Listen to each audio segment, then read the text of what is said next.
he's able to whip up the feeling of grievances, just as Jeremy Corbyn was. Female New Yorkers, women in New York shouldn't have to fear getting on the subway. Those Republicans who think they're playing a very clever game on that don't think that you can actually see more than one curve ahead on the road. Yeah. Quite a shopping list he's got there. You mentioned the free buses, but it's, rent controls. Nobody's actually buying it except the far, far left in New York.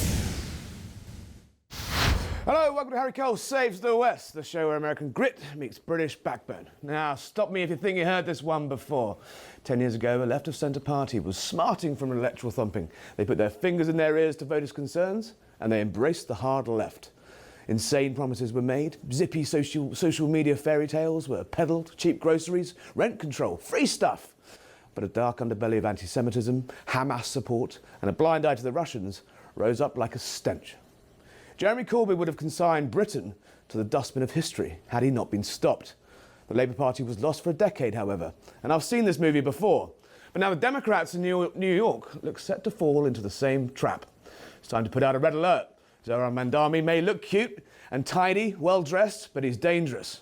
Behind that Instagram halo, behind that Nepo baby private schooling, he's flogging luxury belief socialism to the most taxed city in America. And those rich kids cheering him on, they've got no stake in the chaos they're selling, but they're happy to blow up working people's lives for social media cred. Britain's Labour Party learnt this all the hard way. Let the cuckoo in the nest, and it eats your party alive. Yet Barack Obama, yes, a former president, is now praising Mandani as the future. Moronic. This is how the Democrats lose their party and destroy a city for a generation. Tonight we ask the question, is New York about to repeat Britain's mistakes? Is the city going to fall? I'm joined in the studio here by Joey Manorano. We're going to come to you in a moment, but first I think we've got Douglas Murray, commentator, columnist for the New York Post extraordinaire. Douglas, great to see you. How are you? Very good to be with you. Is New York about to make the same mistakes the Labour Party made in Britain and put themselves into a socialist tyranny for a decade? Well, it's certainly possible. I mean, the rise of Zohran Mandani has been an amazing thing to watch, and you have to give him credit for it. He's galvanized a lot of younger voters, and he caused pandemonium in the primaries and is still doing so. If you look at the polling, and it's been pretty consistent since he won the Democrat primary, you look at the polling and actually it doesn't matter, as it were, whether Mayor Adams dropped out this week, notable as it was in some ways. You can put almost all of the votes together for the other candidates, and they still roughly equal Mamdani's average polling. So this is a huge accomplishment, if you like, by him. The problem is severalfold. One is his incredible lack of experience. I mean, Jeremy Corbyn, who you mentioned, had no experience except for being on the back benches and speaking on soapboxes to rallies. Mamdani has almost no experience in the world of politics or indeed of how to run a major world city like New York. But he's been able to pass off the policies he has onto, I think, some gullible voters, but voters who are looking for some kind of fresh face. And the other options they have don't seem that appealing to them. Mayor Adams was in trouble, wrongly or rightly, and Governor Cuomo is not much loved. But this is an extraordinary situation for, as I said, the world's capital to find itself in.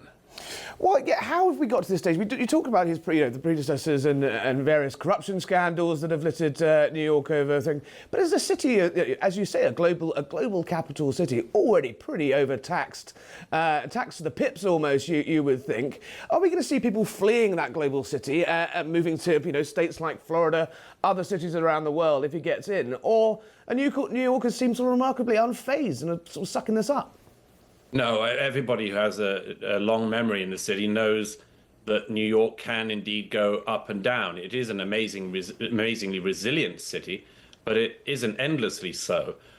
Even the Labour Party in the UK, when it sort of de-radicalized from the Corbynista era, since it came into power in Britain, has instituted tax policies that have seen tens of thousands of multimillionaires leave the UK in the last year. And the effects of that in the economy are very obvious. New York would see a much more striking exodus of wealthy individuals because it's so much easier to move around in the United States with the genius of the federal system. It's much easier to move around in the United States, relocate to another state, than it is to leave a country like Britain and move, say, to Italy. So the ease with which capital can move and wealthy individuals can move in America simply can't be underestimated, and people will do that. Of course, the reaction of some of Mamdani's supporters to that will be the same as some of the left in Britain, which is, you see, you weren't loyal to this place anyway. Yeah. Good riddance to you, Yeah. you well-off people. Yeah. It's an incredibly arrogant and frankly sort of teenage response to something that will have a real effect. And of course, Mamdani has this great advantage, which is that he is able to speak to grievance. He's able to whip up the feeling of grievances, just as Jeremy Corbyn was. You don't have to look back only 5 years to the grievances that he was trying to whip up in 2020, his anti-police rhetoric, among many other things. You don't have to just look to that. You have to look about the way in which he talks about well-to-do New Yorkers, the way in which he talks about Manhattan as if it's somewhere where absolutely everybody in the world has a right to live affordably. This is the sort of thing that people who are struggling in New York, particularly young people who are struggling with rent prices and much more, are easily susceptible to. But Mamdani has no answers to any of these things. He's simply offering, as a socialist candidate, he is simply offering what people of his political type always do, which is absolutely everything. And the only question will be whether or not he's able to achieve anything, or even an iota of what he's been promising. And if he fails, which he's absolutely certain to do, I suppose the best that can be said is that his younger voters will have learned one of their first lessons in politics and political voodoo. Exactly, and also when they come to trying to pay for everything he's promised, when everyone's fled to Florida, things get a little bit tricky. Doug, let's talk about this guy. Obviously, he comes across all shiny and nice and young, and I've spoken to people that have engaged with him, and he's very, he's sort of shaking hands, he's out there, he's meeting people, looks them in the eye, gives them the hard sell. He's clearly quite a charming guy. But well, is he really the wolf in sheep's clothing that some people are suggesting? I know he said some pretty crazy stuff in the past, but what sort of moderating influences around him are there, or is he as dangerous as we fear? Well, I think he is. I think it's pretty pitiful for somebody at the age of, 33, to say as he did just today on the, of course, must-watch show The View. Not a show I always enjoy watching, but it was very interesting watching the ladies of The View giving incredibly softball questions, as of course they would, to Mamdani. It was interesting them putting to him a question that actually he doesn't get asked enough. He gets such softballs from most of the media. And they asked him about, when you were describing the police in 2020 as a racist police force, as anti-queer, and all these other just, left-wing shibboleths, radical left-wing shibboleths that he was throwing out.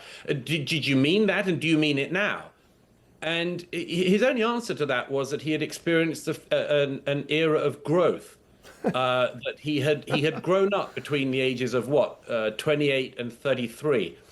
If you think that your institutions are completely corrupt in 2020, so corrupt that they can be deemed anti-queer, anti-ethnic minority, what has changed in the period between you turn 28 and the period in which you're 33? What changed that means actually you don't think that anymore? And the answer is simply that some political advisors that have swarmed around him, as they always do, have persuaded him that actually New Yorkers of all backgrounds, of all demographics, do not want to do what Mamdani was saying in 2020 and defund the police. Mm-hmm. New Yorkers need very good world-class policing. We do not need as New Yorkers to have to fear getting on the subway. Female New Yorkers, women in New York shouldn't have to fear getting on the subway after dark. They shouldn't have to fear that in neighborhood after neighborhood, people will be shooting up on the streets in front of their kids. What is it that has changed in Mamdani that has made him go from defund the police 5 years ago to his current situation where he says that he has amicable discussions with police officers, Yeah. whatever that means. And the answer is simply he's got political consultants around him, and they've said, look, the defund the police stuff isn't working so well at the moment in the polls. So why don't you pipe down a bit on that stuff? It's the same with the Intifada stuff. He's been perfectly willing to be around all of that chat of the globalize the Intifada people. He's been perfectly happy to do that since the years when he was trying to be a rapper. And now he gets asked about this Intifada question, wanting to be mayor of New York, which has, after all, experienced the worst type of Intifada. And he's asked about that, and he just steps away from it. But he won't condemn the language. But again, it's just that the political consultants have got around him and said, you know what, New Yorkers don't love the Intifada chat. They're feeling concerned about that. They remember 9/11. They remember the second Intifada. They know what this stuff means. He's still, like with the police stuff, he can't actually bring himself to condemn the rhetoric which he's swum in for so many years. But he doesn't play it up. It's just a matter of the question is for New Yorkers is who will turn out in November to vote. Mayoral elections in New York have a very low voter turnout. I mean, it's kind of 1 in 4 or 5 of the people who are eligible to vote do vote. The question really is as so often in American politics, it's going to be a question of voter turnout. Maybe Mamdani is the one who has energized the most voters so far. And as I say, I do not see many people rushing to the polls, New Yorkers rushing to the polls to vote incredibly enthusiastically for former Governor Cuomo. However, it is also possible that the closer we get to the election, the nearer we get to that, the more that voters know about Mamdani and his policies and his pronouncements or lack of them, the more there could be still an energized voter base in New York who turns out to vote for anyone but Mamdani. Indeed. Interesting, just talking about a slightly broader point. You know, we had Obama sort of flirting with Mandami the other day. Kamala Harris, in a rare moment of strategic brilliance from her, not that she doesn't get these calls right often, kept her distance when she was saying, when she was asked about him, wouldn't even say his name, said she'd back the Democrat candidate. It was clearly no love for her there. Senior Democrats in Washington here, are looking at that hard left agenda with some horror. They're looking at AOC with equal horror and wondering if that's the pivot that the Democrats, could potentially take, and the disastrous consequences that can have when it's, as you say, when voters start to get engaged on it. Will we see the sort of great and good of the Dems pour out for Mandami before the end, you think, or will they get to November still keeping their distance? Well, they're slowly falling into line, it has to be said. Governor Hochul, Kamala Harris, they're slowly falling into just backing their candidate. And that's going to be a very interesting thing to see for the future trajectory of the Democratic Party, because for years, Democrats have said, how could the Republicans have got behind this outsider candidate, Donald J. Trump, and why didn't they stand up against him, and why didn't they stop their party going in this Trumpian direction and so on? They've been using that for a decade now. But when a truly radical politician like Mamdani comes along, an avowed socialist, many of those same politicians who spent the last 10 years saying that are saying that he's A-OK, that he's absolutely fine as a candidate. We shouldn't overestimate the extent to which these figures actually do drag the party in their direction.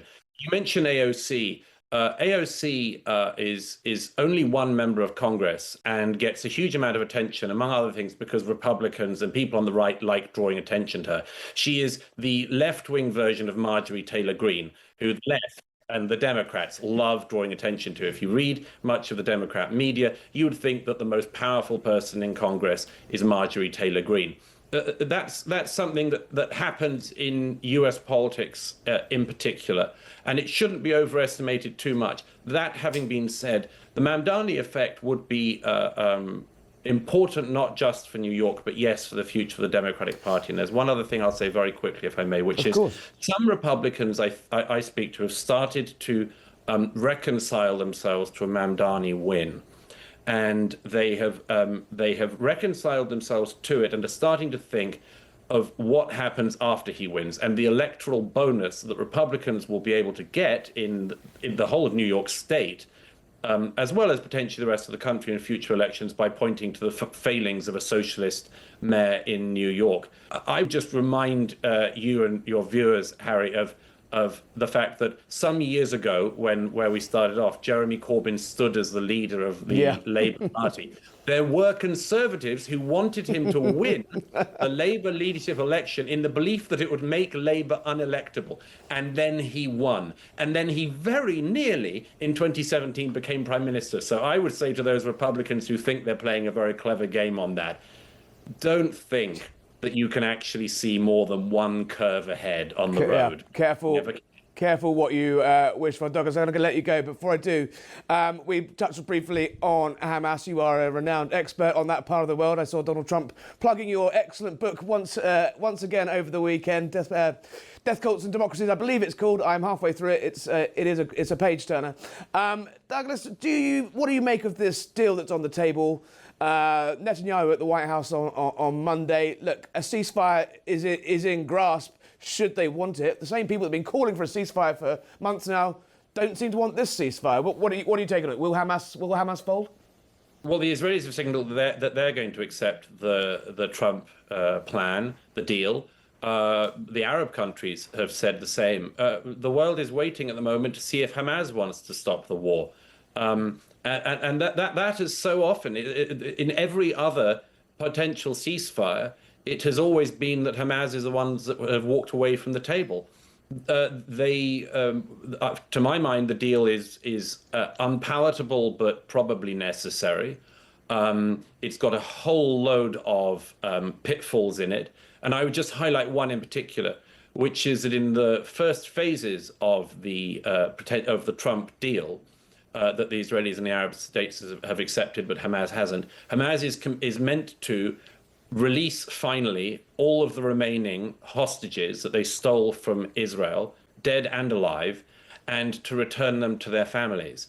However, in exchange for that, Israel is to release hundreds and hundreds of convicted terrorists from their prisons.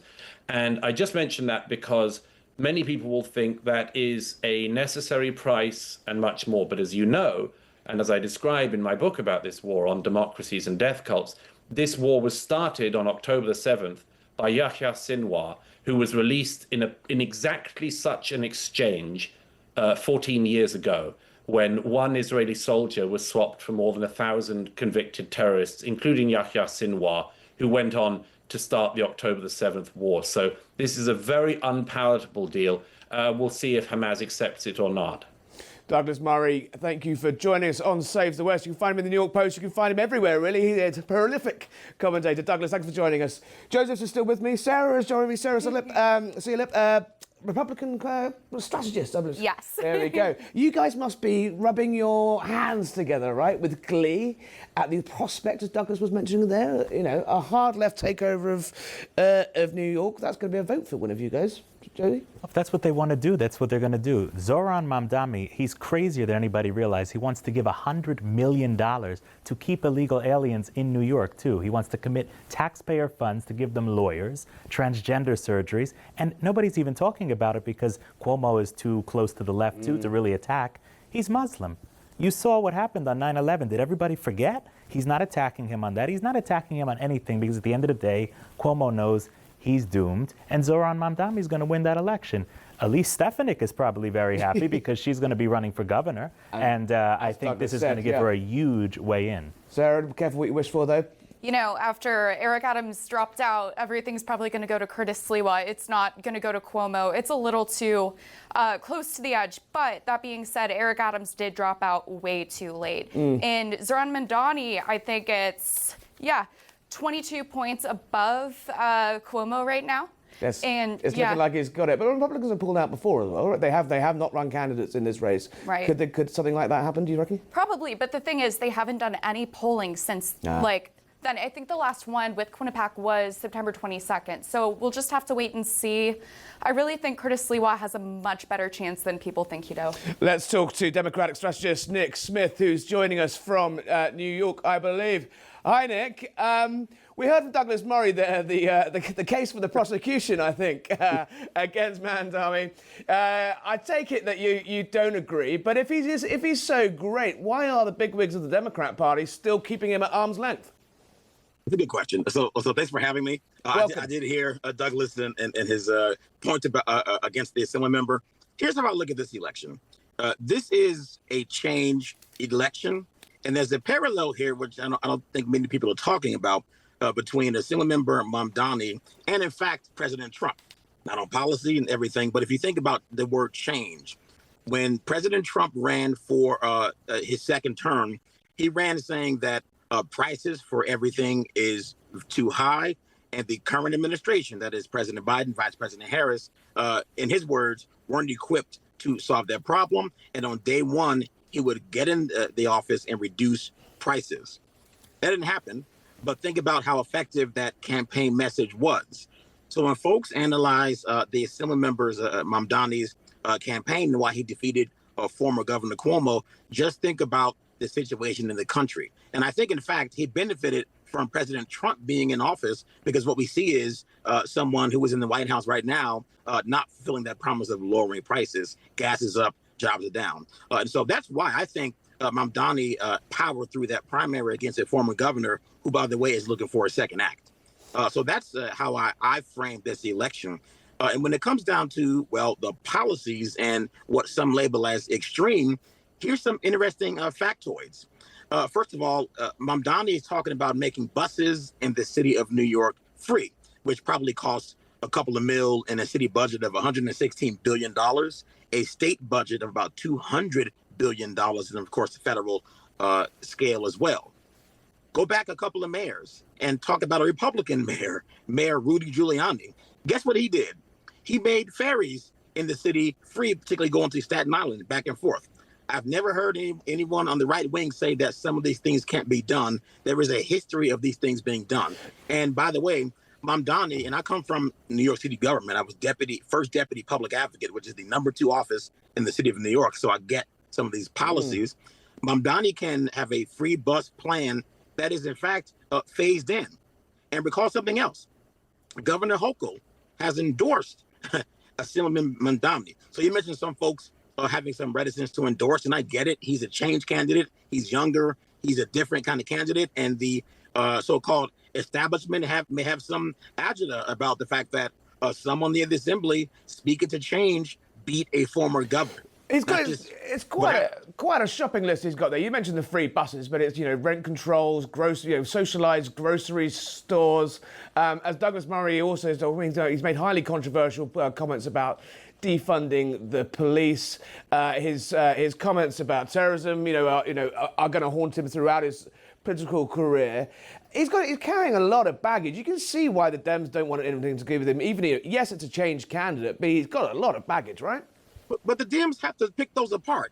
So let's take defund, for example. I've never said defund police, but I absolutely get what it meant. It did not mean zero out police officers in the city. That's not what voters. That's not what voters hear, though, is it?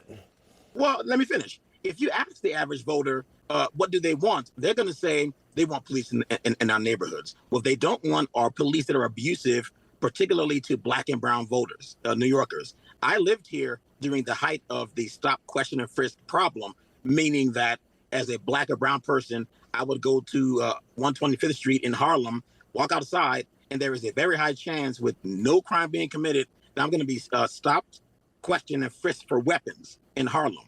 That policy was a Giuliani policy, and there was an abject failure. So when he talks about defund, again, those are not my terms. What I can tell you is the logic of making sure we fund programs that prevent crime does make sense, and it's something that both the left and the right can agree on. For example, mental health programs. We all agree there's an issue with mental health on the subways, her subways, and all that stuff. So that's an example of how we can fund programs to help prevent crime. It all sounding very expensive. It was going to be my next point. He's talked about raising taxes on people that earn over $1 million. That didn't seem to go down too well with the cast of The View today, who are looking a little bit nervous about that. I have to say. He's doing a raid on corporates, even if corporates aren't headquartered in New York. He somehow thinks he's going to be able to raid them just by having boots on the ground and workers in New York. He is going to spook investment in the city, and you're going to see people flock to Florida, right? They're not going to put up with that. And then he's going to be left with all of these promises of free stuff and no way of paying for it. I'm not sure that's true. If you look at when the President Trump left to Florida, and by the way, he's back, by the way, in New York. I don't think people know that. But when he said that, the rationale was exactly that: tax, tax, tax. Nobody wants to pay crazy taxes. And it is also true that the city of New York covers so many essential services that we, in fact, need to go further. And I don't think it's always necessarily taxing the rich on every single program, but there is a social contract that elected officials of both parties in this country agree to, which is we have to provide for the safety and well-being of our citizens. So, for example, if we talk about health care, I'm going to stop you there because I'm going to bring in Joey. I mean, Joey, it does sound quite good, right? Free, nice healthcare, nice mental health provision, nicer cops. You can see why people are buying it, right? I mean, nobody's actually buying it except the far, far left in New York. The rest of the country hears this and they understand it for what it is. These are crazy policies, and people are going to run. I don't know what he's talking about, that there's some social contract. People are going to run out of that city because nobody wants to be taxed through the nose. The taxes are already insane in New York. If you send them even higher, Miami's beautiful. The weather's a lot better. People are running. I'm sorry. They're not going to stick around for this. But he is ahead in the polls. He is, he took that primary by storm. He has beaten, even without the Democratic machine behind him, he is running an insurgent campaign that is, gaining popular support. What have you guys got in your locker to counter that? Because, there's a younger generation of voters, and Nick, seems pretty enthusiastic about it all. What have you got to, what are you going to fight him on the issues? The sad thing is in New York, Republicans have given up. The Republicans have given up on many urban areas, and I think that's a big failure for our party. We cannot let these cities fall, and we've too often just let the far left take them over, and we're losing big time for that reason. I don't want to see our cities fall, and we've really allowed it to happen. Do you think the governor race will be lit up, as Douglas Murray touched on there, by Mandami? I do. Hochul's weak anyway. People don't really care for her very much. She only got in because Cuomo had all those problems, if you remember. So she shouldn't even be there. Of course, okay, she did win the one time, but whatever. Very close. I think it was 6%, if I'm not mistaken. Stefanik, who's probably going to win that primary, she's a much stronger candidate. She's a prolific fundraiser. So I have a feeling that race is going to be very winnable, especially if you have that socialist lunatic down there doing all his craziness. All right, we're going to go to a break, but one final word from Nick. Socialist lunacy, are you going to take that 10 seconds to hit back on socialist lunatic there, Nick? Yeah, I think when the midterms come around and the next presidential comes around, we'll see the benefits of electing a change candidate like Mamdani, guaranteed.